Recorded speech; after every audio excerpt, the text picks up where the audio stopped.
നമ്മുടെ പഴഞ്ചൊല്ല് കേട്ടിട്ടില്ലേ, prevention is better than cure. നമ്മുടെ ഇന്നത്തെ കാലത്ത് കണ്ടുവരുന്ന ഏറ്റവും ക്രിട്ടിക്കൽ ഇല്ലസ്, ക്യാൻസർ പോലത്തെ അസുഖങ്ങൾ ഒക്കെ നമുക്ക് പെട്ടെന്ന് ഡിറ്റക്ട് ചെയ്ത് കഴിഞ്ഞാൽ വേഗം തന്നെ മാറ്റാൻ സാധിക്കുമെന്ന് അറിയാമല്ലോ.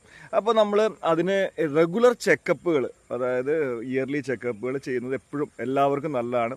പക്ഷേ ഇത് കോസ്റ്റ്ലി ആണ്. അതായത് ചിലപ്പോൾ ഒരു എവറി ഇയർ 5,000, 6,000, 10,000 റുപ്പീസ് ഒക്കെ ഉണ്ടാവും.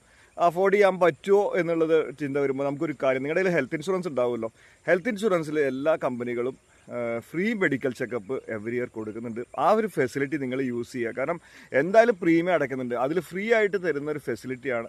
അപ്പോൾ ആ ഫെസിലിറ്റി യൂസ് ചെയ്യുക. നിങ്ങളുടെ അടുത്തുള്ള ഏറ്റവും നല്ല ലാബുകളിൽ തന്നെ ചെയ്യാനുള്ള ഫെസിലിറ്റി ഉണ്ട്. അപ്പോൾ നമുക്ക് ഏർലി ആയിട്ടുള്ള അസുഖങ്ങൾ എന്തെങ്കിലും വരാൻ വെച്ചാൽ ഡിറ്റക്ട് ചെയ്യാവുന്നത് നമ്മുടെ ഫാമിലിക്ക് എല്ലാവർക്കും ചെയ്ത് നമുക്ക് അത് എന്തെങ്കിലും ഡിറ്റക്ട് ചെയ്താൽ മാറ്റാനുള്ള സൗകര്യങ്ങളുണ്ട്. അപ്പം ഫ്രീ മെഡിക്കൽ ചെക്കപ്പ് ഉണ്ടോ എന്ന് നിങ്ങളുടെ പോളിസിയിൽ പരിശോധിക്കുക. ഉണ്ടെങ്കിൽ ആ ഒരു ഫെസിലിറ്റി ഉപയോഗപ്പെടുത്തുക. Thank you and good day.